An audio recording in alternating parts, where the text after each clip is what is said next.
Good morning friends. So ఈరోజు మనము IBPS clerk 2020 notification release అయిందండి. సో ఐబీపీఎస్ క్లర్క్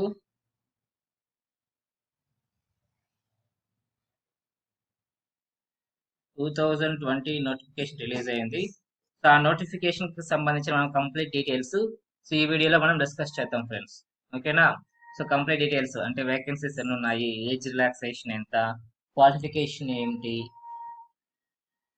ఇవన్నీ కూడా మనము ఈ వీడియోలో డిస్కస్ చేద్దాం ఫ్రెండ్స్. ఓకేనా? సో అసలు ఐబిపిఎస్ అంటే అబ్రివేషన్ ఏంటి? Institute of banking personal selection. ఓకేనా? ఇది మనకి ఎన్నో ఫేస్ అంటే 10th ఫేస్ అండి. అంటే 10th టైం ఈ ఐబిపిఎస్ క్లర్క్ అనేది ఎగ్జామ్ కండక్ట్ చేస్తున్నారు ఫర్ ది ఇయర్ 2021-22. అంటే ఇప్పుడు ఇచ్చిన నోటిఫికేషన్ ఎప్పుడు ఫిల్ చేస్తారు? సో 2021 ఏప్రిల్కి మనకి పోస్టింగ్ అనేది ఇవ్వడం జరుగుతుంది. ఓకేనా? ఈ ప్రాసెస్ ఏంటి, మన ఎగ్జామ్ ఎలా అప్లై చేసుకోవాలి, అమౌంట్ ఎంత, ఏ బ్యాంక్స్ పార్టిసిపేట్ చేస్తున్నాయి, ఎగ్జామ్ ఎప్పుడు ఉంటుంది, సో ఇవన్నీ కూడా మనము డిస్కస్ చేద్దాం. ఓకే, సో ఫస్ట్ వన్ ఏంటి? Participating organisations. అంటే ఈ నోటిఫికేషన్ లో ఏ బ్యాంక్స్ పార్టిసిపేట్ చేస్తున్నాయి అంటే మొత్తం 11 బ్యాంక్స్ పార్టిసిపేట్ చేస్తున్నాయి. ఎన్ని బ్యాంక్స్? 11 బ్యాంక్స్. ఏంటవి? Bank of Baroda, bank of India, bank of Maharashtra, Canara bank, central bank of India, Indian bank, Indian overseas bank, Punjab national bank, Punjab and Sindh bank, UCO bank, union bank of India. ఈ 11 banks participate చేస్తున్నాయి. అంటే మనకు వచ్చిన marks ని base చేసుకొని, మనం ఇచ్చిన preferences ని బేస్ చేసుకొని మనకి ఏదో ఒక బ్యాంకులో పోస్టింగ్ ఇవ్వడం జరుగుతుంది. ఓకేనా? ఈ 11 బ్యాంక్స్ లో. Next schedule. అసలు షెడ్యూల్ ఏంటి, ఎగ్జామ్ ఎప్పుడు ఉంటుంది, హాల్ టికెట్స్ ఎప్పుడు డౌన్లోడ్ చేసుకోవాలి, రిజల్ట్ ఎప్పుడు, మనకి జాబ్ ఎప్పుడు ఇస్తారు, ఇవన్నీ కూడా ఇక్కడ డిస్కస్ చేద్దాం. So online registration including editing and modification. So online registration ఎప్పుడు చేసుకోవాలి అంటే సెప్టెంబర్ 2 నుంచి సెప్టెంబర్ 23 వరకు. ఓకేనా?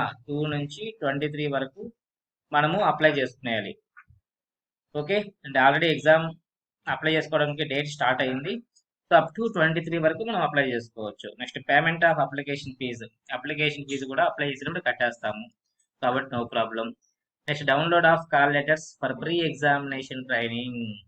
సో బ్యాంకింగ్ లో ఉన్న ఒక అడ్వాంటేజ్ ఏంటంటే వాళ్ళే ట్రైనింగ్ ఇస్తారు. ఓకేనా? ప్రీ ఎగ్జామినేషన్ ట్రైనింగ్ అనేది ఒక 6 డేస్ ఇవ్వడం జరుగుతుంది ఫ్రీగా. ఓకేనా? ఆ 6 డేస్ ట్రైనింగ్ అంటే ఏం లేదు, కోచింగ్ ఇస్తారు. ఒక 6 డేస్ మీకు కోచింగ్ ఇస్తారు. దానికి కాల్ లెటర్ ఎప్పుడు డౌన్లోడ్ చేసుకోవాలి? నవంబర్ 17 నుంచి డౌన్లోడ్ చేసుకోవచ్చు. Conduct of pre examination training ఎప్పుడు ఉంటుంది? నవంబర్ 23 నుంచి 28 వరకు. చెప్పుకున్నాం కదా, 6 డేస్ ఉంటుంది. ఓకేనా? నెక్స్ట్ ఆన్లైన్ ఎగ్జామినేషన్ ఎప్పుడు ఉంటుంది అంటే డిసెంబర్ 5, 12, 23. ఓకేనా? సో డిసెంబరు 5, 12, 13న ఆన్లైన్ ఎగ్జామ్ ప్రిలిమ్స్ ఉంటుంది. 3 డేస్ కండక్ట్ చేస్తారు. దానికి కాల్ లెటర్స్ ఎప్పుడు డౌన్లోడ్ చేసుకోవాలి? నవంబర్ 18 నుంచి హాల్ టికెట్స్ డౌన్లోడ్ చేసుకోవచ్చు. సో ప్రిలిమ్స్ కి రిజల్ట్ ఎప్పుడు ఇస్తారు అంటే డిసెంబర్ 31న ప్రిలిమినరీ ఎగ్జామ్ రిజల్ట్ అనేది రిలీజ్ చేయడం జరుగుతుంది. నెక్స్ట్ మెయిన్స్ ఎగ్జామినేషన్ ఎప్పుడు ఉంటుంది? జనవరి 24. అంటే రిజల్ట్ ఇచ్చిన డేట్ కి మెయిన్స్ ఎగ్జామ్ కి జస్ట్ 23 డేసే గ్యాప్ ఉంటుంది. ఓకేనా? అండ్ మెయిన్స్ ఎగ్జామినేషన్ కి హాల్ టికెట్స్ ఎప్పుడు డౌన్లోడ్ చేసుకోవాలి? జనవరి 12 నుంచి హాల్ టికెట్స్ డౌన్లోడ్ చేసుకోవచ్చు. ప్రాసెస్ మొత్తం అయిపోయినాక ప్రొవిజనల్ అలాట్మెంట్ ఎప్పుడు ఇస్తారు అంటే ఏప్రిల్ 1న ప్రొవిజనల్ అలాట్మెంట్ ఇస్తారు. అంటే ఎవరెవరు ఎగ్జామ్ జాబ్ కి సెలెక్ట్ అయ్యారు, ఏ పోస్టులకి, ఏ బ్యాంకుల్లో ఎవరెవరు సెలెక్ట్ అయినారు అనేది ఒక అలాట్మెంట్ అనేది ఏప్రిల్ 1 ఇచ్చేస్తారు. అంటే ఏప్రిల్లో మనకి పోస్టింగ్ అనేది కన్ఫర్మ్ అవ్వడం జరుగుతుంది. ఓకేనా? ఏప్రిల్లో పోస్టింగ్ అనేది మనకి ఇవ్వడం జరుగుతుంది. Next eligibility criteria. నెక్స్ట్ ఏంటి? ఎలిజిబిలిటీ క్రైటీరియా మనకి ఇంపార్టెంట్ అండి. సో ఎవరెవరు ఎలిజిబుల్ దీంట్లో చూద్దాం. ఇక్కడ నేషనాలిటీ ఇండియన్ అయి ఉండాలి. సో అందరూ అయి ఉంటారు, no problem. Next age relaxation. So age ఎంత ఉండాలి? సో ఇది జనరల్ గా అందరికి వచ్చే డౌట్, అవునా? సో ఏజ్ ఎంత ఉండాలి అంటే మినిమం 20 ఇయర్స్ ఉండాలి, మాక్సిమం 28 ఇయర్స్ ఉండాలి. ఓకేనా? Minimum 20, maximum 28. అంటే ఎప్పుడు పుట్టుండాలి? 1992 సెప్టెంబర్ 2 కన్నా ముందు పుట్టుండకూడదు. 1992 సెప్టెంబర్ 2 కన్నా ముందు పుట్టుండకూడదు. 2000 సెప్టెంబర్ 11 తర్వాత పుట్టుండకూడదు. ఓకేనా? సో 1992కి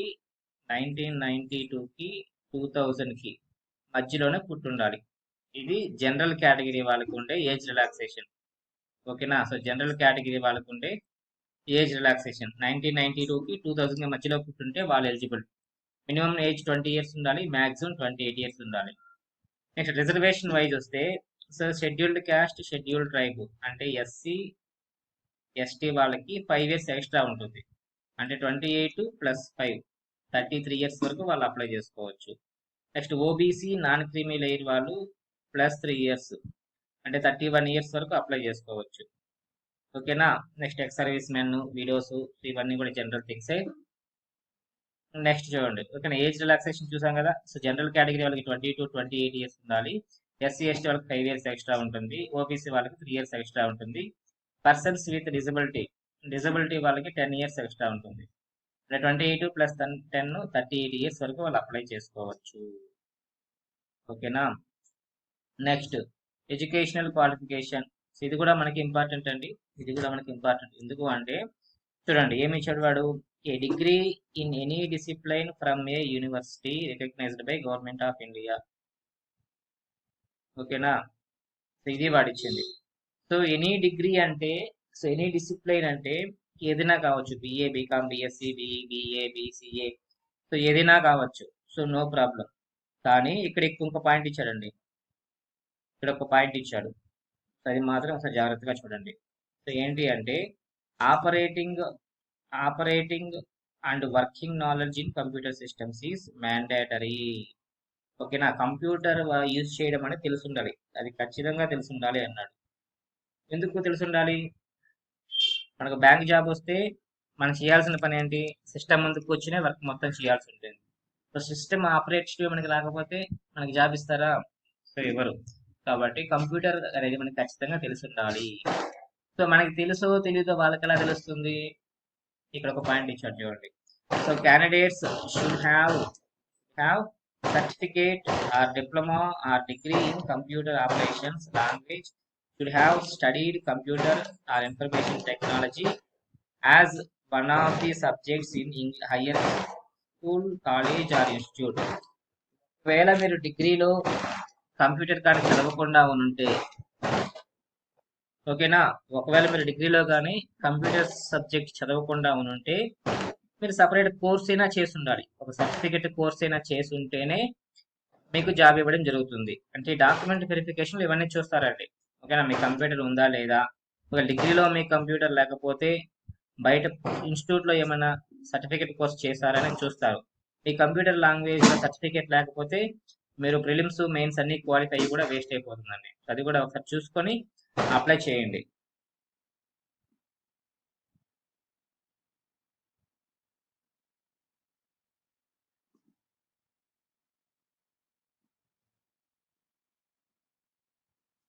సో నెక్స్ట్ మనకి ఏముందండి? నెక్స్ట్ మనకి కావాల్సిన పాయింట్స్ ఏమున్నాయి డిస్కస్ చేసుకోవాల్సింది? ఈడబ్ల్యూఎస్ అనేది ఒకటి ఉంది. లేటెస్ట్ గా మనకి రిజర్వేషన్ లో యాడ్ చేశారు. సో ఈడబ్ల్యూఎస్ కిందకి ఎవరు వస్తారో కూడా ఒకసారి చూద్దామండి. So family income so 8 lakhs కన్నా తక్కువ ఉంటే, ఓకేనా? సో ఫ్యామిలీ ఇన్కమ్ 8 lakhs కన్నా తక్కువ ఉండాలి. Persons who are not covered under the existing scheme of reservations to the scheduled caste, scheduled tribe and other backward classes and whose family gross annual income is below 8 lakhs అన్నట్టు. అంటే ఏ reservation కిందకి రాకూడదు. అంటే SC కిందకి కానీ, ST కిందకి కానీ, OBC, so ఏ reservation కిందకి రాకుండా ఉండాలి. ఫ్యామిలీ ఇన్కమ్ 8 lakhs కన్నా తక్కువ ఉండాలి. 8 lakhs కన్నా తక్కువ ఉండాలి. సో అలాంటప్పుడు మాత్రమే వాళ్ళు ఈడబ్ల్యూఎస్ కిందకి వస్తారు. అలాగే సో ఈ పాయింట్స్ కూడా సాటిస్ఫై అవ్వాలి. ఓకేనా? ఈ పాయింట్స్ కూడా సాటిస్ఫై అవ్వాలండి. ఇవన్నీ సాటిస్ఫై అయితే వాళ్ళు మాత్రమే ఈడబ్ల్యూఎస్ కిందకి వస్తారు. నెక్స్ట్ మన షెడ్యూల్లో ఒకటి చెప్పుకున్నాం, ప్రీ ఎగ్జామినేషన్ ట్రైనింగ్ అని. ఇప్పుడు ఒక పాయింట్ ఇచ్చారు చూడండి. Due to COVID-19 pandemic, for the safety of the candidates, TET during this period may not be held. ఓకేనా, అంటే pre examination training may not be held అన్నాడు, అంటే కండక్ట్ చేయొచ్చు చేయకపోవచ్చు. సో దాని మీద అయితే డిపెండ్ అవ్వకండి. ఓకేనా, మీ ప్రిపరేషన్ మీరు స్టార్ట్ చేయండి. ఓకేనా, సో కరోనా వల్ల ప్రీ ఎగ్జామినేషన్ ట్రైనింగ్ కండక్ట్ చేయలేకపోవచ్చు అని మనం ముందే ఇచ్చేసారు కాబట్టి, సో దాని మీద ఎవరు హోప్స్ అయితే పెట్టుకోవద్దండి. నెక్స్ట్ ఇంపార్టెంట్ థింగ్ అండి, సో ఆన్లైన్ ఎగ్జామినేషన్ స్ట్రక్చర్ ఎలా ఉంటుంది, సో ఎగ్జామినేషన్ స్ట్రక్చర్ ఎలా ఉంటుందో చూద్దామండి. ప్రిలిమ్స్ కి ఇచ్చాడు, మెయిన్స్ కి స్ట్రక్చర్ అనేది ఇవ్వడం జరిగింది. ఓకేనా, సో ప్రిలిమ్స్ 100 క్వశ్చన్స్ ఉంటుంది, 100 మార్క్స్ ఉంటుంది, 60 మినిట్స్ టైం. 60 మినిట్స్ అంటే 1 అవర్ మాత్రమే టైం ఇస్తారు. ఓకేనా, సబ్జెక్ట్స్ ఏముంటుంది, ఇంగ్లీష్ ఉంటుంది, న్యూమరికల్ అబిలిటీ ఉంటుంది, రీజనింగ్ అబిలిటీ ఉంటుంది. ఇంగ్లీష్ లో 30 క్వశ్చన్స్ ఇస్తారు, 30 మార్క్స్. ఆ 30 క్వశ్చన్స్ ని 20 మినిట్స్ లోనే మనం అటెంప్ట్ చేయాలి. ఓకేనా, సెక్షన్ వైజ్ టైమింగ్స్ ఉంటుంది. ఇంగ్లీష్ కి 20 మినిట్స్, న్యూమరికల్ అబిలిటీకి 20 మినిట్స్, రీజనింగ్ కి 20 minutes. Numerical ability reasoning 35 questions ఇస్తారు, 35 మార్క్స్ అండి. మొత్తం 100 మార్క్స్, 60. సో కట్ ఆఫ్ అనేది మనం చెప్పలేము. నెక్స్ట్ మెయిన్స్ ఎలా ఉంటుంది, mains first general awareness or financial awareness 50 questions ఇస్తారు, 50 మార్క్స్, 35 మినిట్స్ టైం అండి. English 40 questions, 40 marks, 35 minutes time. Reasoning ability and computer aptitude 50 questions ఇస్తారు, 60 మార్క్స్, 45 మినిట్స్ టైం ఉంటుంది. Next quantitative aptitude 50 questions ఇస్తారు, 15 marks, 45 minutes time. ఓకేనా, overall గా అయితే 190 questions ఇస్తారు, 200 marks కి 160 మినిట్స్ టైం ఉంటుంది. ఓకేనా, ఇక్కడ ప్రిలిమ్స్ కి మెయిన్స్ కి చూడండి ఒకసారి, సబ్జెక్ట్స్ ఒకటే అండి. సో అడిషనల్ గా ఏమొచ్చింది, జనరల్ అవేర్నెస్ వచ్చింది, కంప్యూటర్ ఆప్టిట్యూడ్ అనేది వచ్చింది. ఈ 2 సబ్జెక్ట్స్ అడిషనల్ గా ఉంది మెయిన్స్ లో. రిమైనింగ్ అన్ని కూడా ప్రిలిమ్స్ లో మెయిన్స్ లో సేమే. సో ఆల్రెడీ మనం చూసాము. సో ప్రిలిమ్స్ తర్వాత మెయిన్స్ కి జస్ట్ 23 డేస్ మాత్రమే టైం ఉంటుంది. ఆ 23 డేస్ లో మనం మెయిన్స్ కి మళ్ళీ సపరేట్ గా ప్రిపరేషన్ అయితే స్టార్ట్ చేయలేము.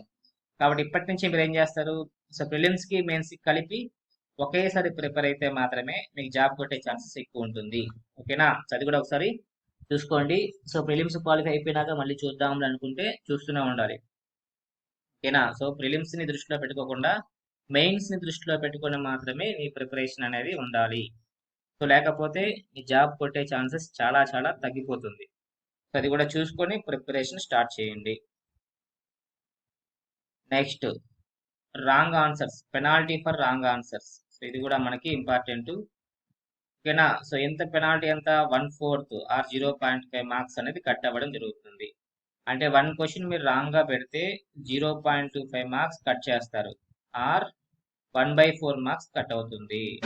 సపోజ్ మీరు 50 క్వశ్చన్స్ కరెక్ట్ గా పెట్టారు, 50 క్వశ్చన్స్ కరెక్ట్ గా అటెంప్ట్ చేశారు, ఎన్ని మార్క్స్ రావాలి, 50 మార్క్స్ వస్తుంది. ఓకేనా, సపోజ్ ఒక 20 క్వశ్చన్స్ రాంగ్ గా అటెంప్ట్ చేస్తారు, అప్పుడు ఏమైపోతుంది, 20/4 ఎంత, 5 మార్క్స్ అనేది డిక్రీజ్ అయిపోతుంది. అంటే మీకు 45 మార్క్సే వస్తుంది. సో వచ్చిన మార్క్స్ మీరు పోగొట్టుకోవాల్సి వస్తుంది. కాబట్టి రాంగ్ ఆన్సర్స్ అనేవి మ్యాక్సిమం చేయొద్దండి. ఓకేనా, సో కరెక్ట్ గా చేస్తే మీకు ఆ స్కోరే సరిపోతుంది. నెక్స్ట్ స్కోర్స్, ఇది కూడా ఇంపార్టెంట్ పాయింట్ అండి. సో ఇది కూడా చాలా చాలా ఇంపార్టెంట్ పాయింట్.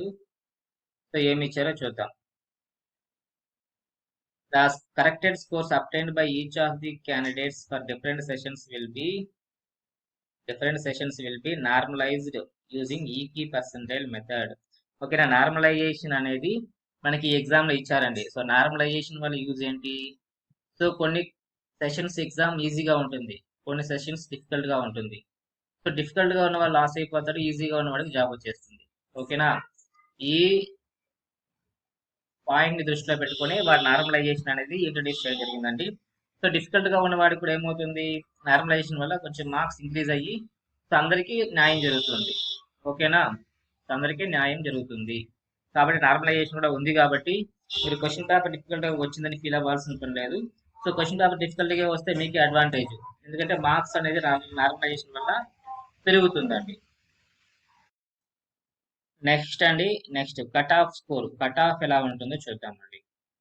ఇక్కడ ఇంకొక పాయింట్ చూడండి. So marks obtained marks obtained in the online main examination only will be considered for the final merit list. ఓకేనా, మీకు జాబ్ రావాలి అంటే సో ప్రిలిమ్లో వచ్చిన మార్క్స్తో పని లేదు. ఓకేనా, మెయిన్స్లో వచ్చిన మార్క్స్ని బేస్ చేసుకునే మీకు జాబ్ ఇవ్వడం జరుగుతుంది. కాబట్టి మెయిన్స్ స్కోరే మీకు ఇంపార్టెంట్ అండి. Next, each candidate will required to obtain minimum score in each test of online main examination and also a minimum total score to be considered for further process. ఓకేనా, అంటే ఇక్కడ ఏంటంటే meaning section wise cut off ఉంటుందండి. So section wise cut off అంటే రీజనింగ్లో qualify అవ్వాలి, numerical అబిలిటీలో qualify అవ్వాలి, సో ఇంగ్లీష్లో క్వాలిఫై అవ్వాలి. సో ఓవరాల్గా కూడా మనం కట్ ఆఫ్ ఉంటుందండి. ఓకేనా, సెక్షన్ వైజ్ కట్ ఆఫ్ ఉంటుంది, ఓవరాల్ కట్ ఆఫ్ ఉంటుంది. సో అన్నీ కూడా మనము సో చూసుకుంటూ రావాలి అండి. ఓకేనా, సపోజ్ మీకు ఇంగ్లీష్లో 30కి 30 వచ్చింది, న్యూమరికల్ అబిలిటీలో 35కి 32 వచ్చింది, రీజనింగ్లో 5 వచ్చిందండి. అప్పుడు ఎంత? 67 వచ్చింది. ఓకేనా, సో ఓవరాల్ కట్ ఆఫ్ 65 అనుకోండి. అప్పుడు మీరు ఎలిజిబుల్ అవుతారా అంటే ఇనెలిజిబుల్ అయిపోతారు. ఇక్కడ సెక్షన్ వైజ్ మీరు qualify అవ్వాల.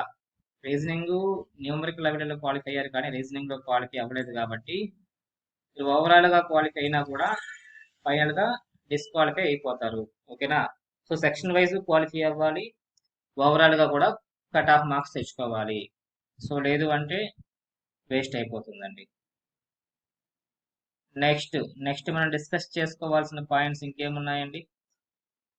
So list of documents to be produced at the time of joining. ఓకేనా, సో జాబ్ వచ్చిన తర్వాత జాయినింగ్ అయ్యేటప్పుడు ఏమేమి డాక్యుమెంట్స్ ప్రొడ్యూస్ చేయాలి, ఇవి మనము నెక్స్ట్ చూద్దామండి. సో జాబ్ మనం కొట్టిన తర్వాత డిస్కస్ చేస్తాము. సో ప్రస్తుతానికి మనకి పెద్దగా ఇంపార్టెంట్ అవసరం లేదు. ఓకేనా, నెక్స్ట్ ఇంపార్టెంట్ అండి. So how to apply, so ఎలా అప్లై చేయాలి సో చూద్దామండి. లో అప్లై చేయాలంటే ఫస్ట్ మనం కొన్ని డాక్యుమెంట్స్ స్కాన్ చేయాల్సి ఉంటుందండి. కొన్ని డాక్యుమెంట్స్ మనం స్కాన్ చేయాలి. ఏ డాక్యుమెంట్స్ స్కాన్ చేయాలి అంటే ఫోటో మనం స్కాన్ చేసి అప్లోడ్ చేయాలి, సైన్ అప్లోడ్ చేయాలి, సో లెఫ్ట్ థంబ్ ఇంప్రెషన్ మనం అప్లోడ్ చేయాలి. అట్ ది సేమ్ టైం ఈ hand written declaration, so declaration అనేది కూడా మనము ఒకటి అప్లోడ్ చేయాల్సి ఉంటుందండి. సో ఆ డిక్లరేషన్ ఏంటి అంటే సో ఇది మనం పేపర్ పైన రాసి స్కాన్ చేసి అప్లోడ్ చేయాలి. ఓకేనా, ఏమేమి అప్లోడ్ చేయాలండి? So photo, sign, left thumb impression, declaration, ఈ 4 కూడా మనము స్కాన్ చేసి అప్లై చేసేటప్పుడు అప్లోడ్ చేయాలి. ఓకేనా, next application fee. So SC, ST, PWD, ex servicemen వాళ్ళకి అప్లికేషన్ ఫీజు 175 రూపీస్ మాత్రమే. ఓకేనా, SC, ST, PWD, ex servicemen వాళ్ళకి 175 రూపీస్ మాత్రమే. రిమైనింగ్ అందరికీ కూడా 850 రూపీస్ అప్లికేషన్ ఫీజు. ఓకేనా, రిమైనింగ్ అంటే ఓబీసీ వాళ్ళకి, ఓసీ వాళ్ళకి అప్లికేషన్ ఫీజు 850 రూపీస్. అది కూడా ఒకసారి మనం గమనించుకోవాలండి. ఓకేనా, అప్లికేషన్ ఫీజు అయితే మనం చెప్పుకున్నాము. మోడ్ ఆఫ్ పేమెంట్, అమౌంట్ ఎలా పే చేయాలంటే త్రూ ఆన్లైన్ నెట్ బ్యాంకింగ్ ద్వారా కానీ మీ డెబిట్ కార్డు యూస్ చేసి కానీ మీరు అమౌంట్ అనేది పే చేయొచ్చు. నెక్స్ట్ మనం ఇంకా ఏమేమి డిస్కస్ చేసుకోవాలి?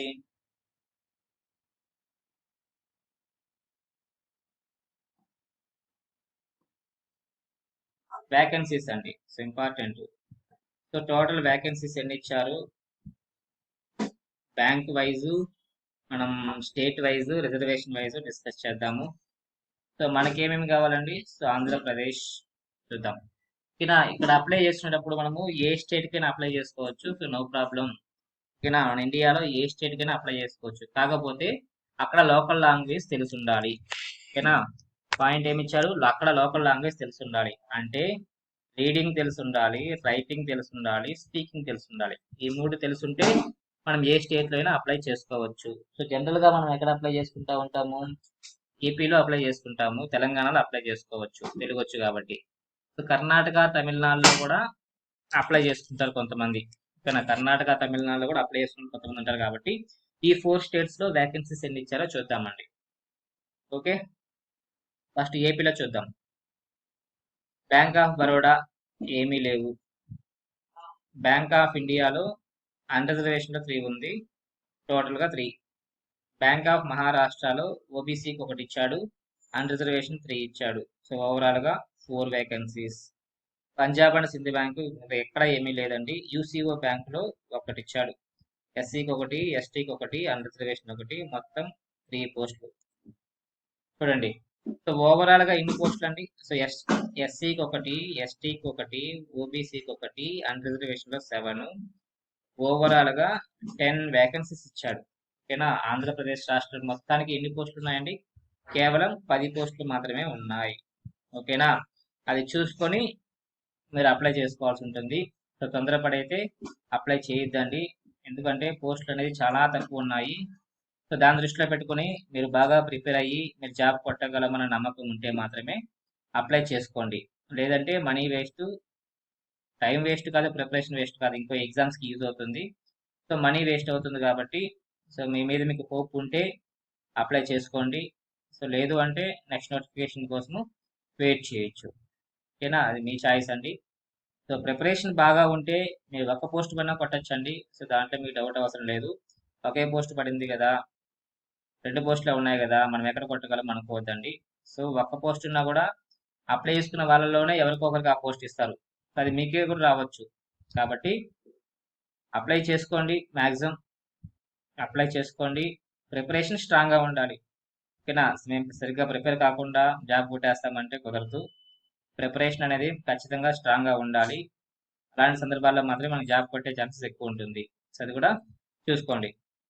నెక్స్ట్ మనకి తెలంగాణలో చూద్దామండి. సో తెలంగాణలో చూద్దాం. సో తెలంగాణలో ఎన్ని ఉన్నాయండి?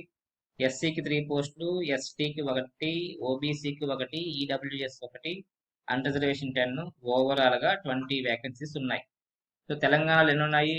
20 వేకెన్సీస్ ఉన్నాయి. సో కొంచెం బెటర్. ఓకేనా, నెక్స్ట్ తమిళనాడుకి వస్తే, తమిళనాడు అంటే తమిళ్ తెలిసి ఉండాలండి. సో తమిళ రాయడము, మాట్లాడటము, చదవడం తెలుసుంటే తమిళనాడులో అప్లై చేసుకోవాలి. సో మొత్తం ఎన్ని ఉన్నాయి? 77 వేకెన్సీస్ ఉన్నాయి. ఓకేనా, ఎస్సీకి 9, ఎస్టీకి లేదు, ఓబీసీకి 13, ఈడబ్ల్యూఎస్ 7, అన్రిజర్వేషన్ 48, ఓవరాల్గా 77 వేకెన్సీస్ ఉన్నాయి. సో కొంచెం బెటర్, కానీ దీనివల్ల పెద్దగా మనకి యూజ్ ఉండదు. అవునా, మనకి తమిళ్ తెలిసిన వాళ్ళు చాలా తక్కువ మంది, వాళ్ళు మాత్రమే అప్లై చేసుకుంటారు కాబట్టి మనకి దీంతో పెద్దగా పని లేదు. నెక్స్ట్ మనం జనరల్గా అప్లై చేసుకునే స్టేట్ ఏంటండి? కర్ణాటకకి అప్లై చేసుకుంటాం. అది ఎక్కడ ఉందో చూద్దాం. సో కర్ణాటకలో ఎన్ని ఇచ్చారు పోస్టులు? ఎస్సీకి 4, ఎస్టీకి 2, ఓబీసీకి 6, ఈడబ్ల్యూఎస్కి 2, అన్రిజర్వేషన్ 15, టోటల్గా 29 వేకెన్సీస్ ఇచ్చారండి. ఓకేనా, సో కర్ణాటకకి 29 వేకెన్సీస్ ఇచ్చారు. ఓకే, సో ఇదండి వేకెన్సీస్. రిజర్వేషన్ వైజ్ చూసాము, స్టేట్ వైజ్ చూసాము, సో బ్యాంక్ వైజ్ కూడా చూసామండి. ఓకేనా, ఫైనల్గా ఒకసారి డిస్కస్ చేసుకుందాము. సో ఏపీలో మొత్తం 10 వేకెన్సీస్ ఇవ్వడం జరిగింది, తెలంగాణలో 20 ఇవ్వడం జరిగింది, కర్ణాటకలో ఎన్ని ఇచ్చారు? 29 వేకెన్సీస్ ఇచ్చారు, తమిళనాడులో 77 ఇచ్చారు. ఓకేనా, మీకు తెలిసిన లాంగ్వేజ్ని బట్టి అప్లై చేసుకోండి. మన ఏపీ తెలంగాణలో మాత్రము జస్ట్ 10, 20 వేకెన్సీస్ ఇచ్చారు. ఓకే, ఏ స్టేట్లోనే అప్లై చేసుకోండి, లాంగ్వేజ్ తెలిసి ఉండాలి. అట్ ది సేమ్ టైం మీ మీద మీకు కాన్ఫిడెన్స్ ఉండి జాబ్ కొట్టగలమన్న నమ్మకం ఉంటే మాత్రమే ఈ నోటిఫికేషన్లో మీరు జాబ్ కోసం ట్రై చేయొచ్చు. ఓకేనా, నెక్స్ట్ ఎగ్జామినేషన్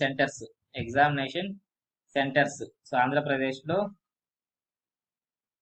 ఇక్కడెక్కడైనా మనం పెట్టుకోవచ్చు అండి. ఆన్లైన్ ఎగ్జామినేషన్ ఇచ్చిన ప్లేస్లో ఎక్కడైనా మనం పెట్టుకోవచ్చు, నో ప్రాబ్లం.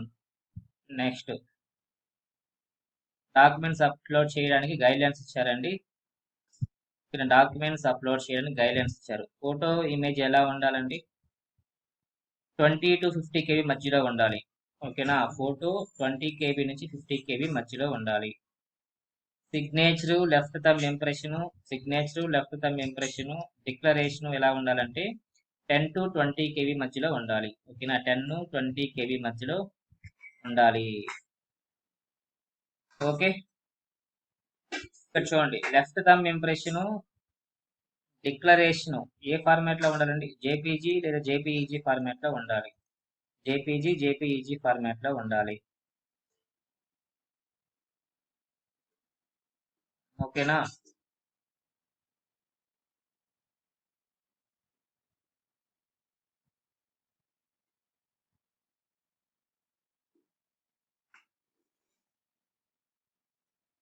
ఇంకొకటి ఇచ్చాడండి, సెల్ఫ్ డిక్లరేషన్ ఒకటి ఇచ్చాడు.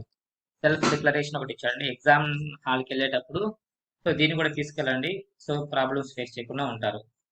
సెల్ఫ్ డిక్లరేషన్ అంటే కోవిడ్-19 వల్ల మీకు ఏమైనా సిమ్టమ్స్ ఉన్నాయా లేవా అనేది ఒక స్టేట్మెంట్ ఇస్తామంటే అంతే అండి. సో దానివల్ల మనకి ఎటువంటి ప్రాబ్లమ్స్ ఉండవు. సో డ్యూ టు కరోనా మనముకి సిమ్టమ్స్ ఉన్నాయా లేవా అని స్టేట్మెంట్ ఇస్తాము. ఇది మనతో పాటు ఎగ్జామ్ రాసిన కూడా మంచిది కాబట్టి దీన్ని కూడా ఒక కాపీ తీసుకెళ్ళండి. సో మనకి ప్రాబ్లమ్స్ లేకుండా ఉంటుంది. ఓకేనా? ఇదండి. సో రిమైనింగ్ అన్ని కూడా మనకి యాజ్ యూజువల్ నార్మల్ గా ఉండేటివి. సో మనం ఇప్పుడు ఈ వీడియోలో ఏం డిస్కస్ చేసామండి? సో మొత్తం వేకెన్సీస్ ఎన్ని ఉన్నాయి? మొత్తం వేకెన్సీస్ ఎన్ని ఉన్నాయి? సో ఏపీలో 10, తెలంగాణలో 20. ఏజ్ రిలాక్సేషన్ ఎంత ఉండాలి? జనరల్ గా 20 to 20 ఇయర్స్ మధ్యలో ఉండాలి. ఎస్సీ ఎస్టీకి 5 ఇయర్స్, ఓబీసీకి 3 ఇయర్స్ ఉండాలి. ఓకేనా? వేకెన్సీస్ ఏజ్ అయిపోయింది. సో క్వాలిఫికేషన్స్ ఎనీ డిగ్రీ ఉండొచ్చు, బట్ కంప్యూటర్ గురించి తెలిసి ఉండాలి. ఓకేనా? సర్టిఫికేట్ కోర్స్ అయినా చేసి ఉండాలి. ఓకే, సో ఇవన్నీ కూడా ఎగ్జామినేషన్ ప్యాటర్న్ చూసాము. ఓకేనా? సో నార్మలైజేషన్ మనకి ఉంది. నార్మలైజేషన్ మనకి ఎగ్జామ్ లో ఉంది friends. So no problem. Question paper difficult గా వస్తే ఇంకా అడ్వాంటేజ్, కానీ అందులో ప్రాబ్లమ్స్ అయితే ఉండదు కాబట్టి సో నో ప్రాబ్లం. సో 2021-22కి సంబంధించిన ఐపీఎస్ క్లర్క్ నోటిఫికేషన్ గురించి మనం కంప్లీట్ గా డిస్కస్ చేసామండి. సో నాకు తెలిసి నేనైతే ఏది మిస్ చేయకుండా మీకు ప్రతి పాయింట్ కూడా క్లారిటీగా ఎక్స్ప్లెయిన్ చేయడం జరిగింది. మీకు ఇంకా ఏమైనా డౌట్స్ ఉంటే నోటిఫికేషన్ ఒకసారి చదవండి. ఈ ఓపిక లేకపోతే కామెంట్స్ లో పెట్టండి. సో మీకు దానికి తగిన ఆన్సర్ ఇవ్వడం జరుగుతుంది. ఓకే ఫ్రెండ్స్, సో అప్లై చేసుకునేటప్పుడు మీరు ఖచ్చితంగా వేకెన్సీస్ ఎన్ని ఉన్నాయి చూసే అప్లై చేసుకోవాలి. వేకెన్సీస్ లేకుండా మీరు అప్లై చేసుకుంటే మనీ వేస్ట్, టైం వేస్ట్ అండి. సో కాబట్టి సో అందరికీ ఆల్ ది బెస్ట్. సో బాగా ప్రిపేర్ అవ్వండి. సో మీ ఈ జాబే పోయినా ఇంకా చాలా నోటిఫికేషన్స్ పడుతుంది. ఏదో ఒక నోటిఫికేషన్లో మీరు జాబ్ అనేది ఖచ్చితంగా కొట్టే ఛాన్సెస్ ఎక్కువ ఉంటుంది. ప్రిపరేషన్ అనేది స్టాప్ చేయకండి. ఓకేనా? మీ జాబ్ కావాలి అంటే జాబ్ కొట్టేదాకా ప్రిపరేషన్ అనేది కంటిన్యూగా చేయాలి. సో అప్పుడు మాత్రమే మీకు జాబ్ కొట్టే ఛాన్సెస్ చాలా ఉంటుంది. ఓకేనా? సో అందరికీ all the best friends. Thank you. Have a nice day.